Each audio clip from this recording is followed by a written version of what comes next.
Të gjithë anëtarët e Këshillit të Përgjithshëm të Lëvizjes Vetëvendosje kanë votuar propozimin që Albin Kurti të jetë kandidati i tyre për kryeministër.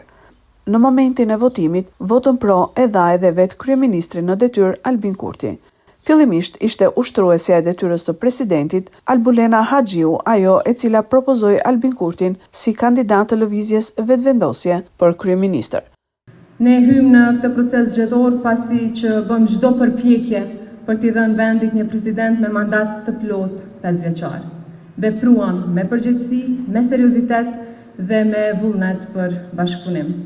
Prandaj edhe pse kjo nuk është ajo çfarë kemi dëshiruar, sepse para nesh kemi shumë punë, shumë reforma dhe shumë projekte që presin të realizohen, sot jemi këtu me të njëjtin përkushtim ndaj Republikës tonë dhe ndaj qytetarëve të kësaj republike.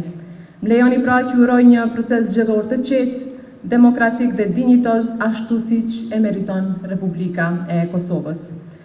Të dashur aktivist, jam e nderuar që të propozoj zyrtarisht Albin Kurtin si kandidat për kryeministër të Republikës së Kosovës për zgjedhjet parlamentare të 7 qershori 2024.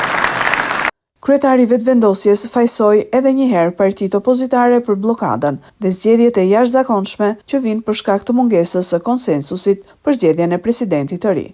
Ata refuzuan të votojnë gjatë vitit 2025 kryetaren e parlamentit Albulena Haxhiu. Refuzuan të votojnë për Glauku Njufcën, njeriun e dytë më të votuar në historinë e Kosovës. Kuptohet për mua, refuzojnë gjithmonë, nuk duan të më shohin në sy, dalin televizionet e tyre për të thënë se si unë u dashka të eliminohem me çdo mjet.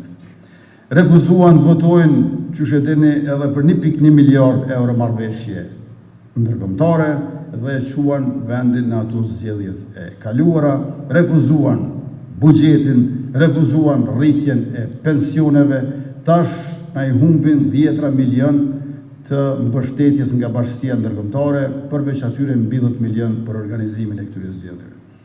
Sa i përket kësaj çështje, Kurti deklaroi se pas zgjedhjeve do bashkëpunojnë me partitë për të zgjedhur një president jo partijak.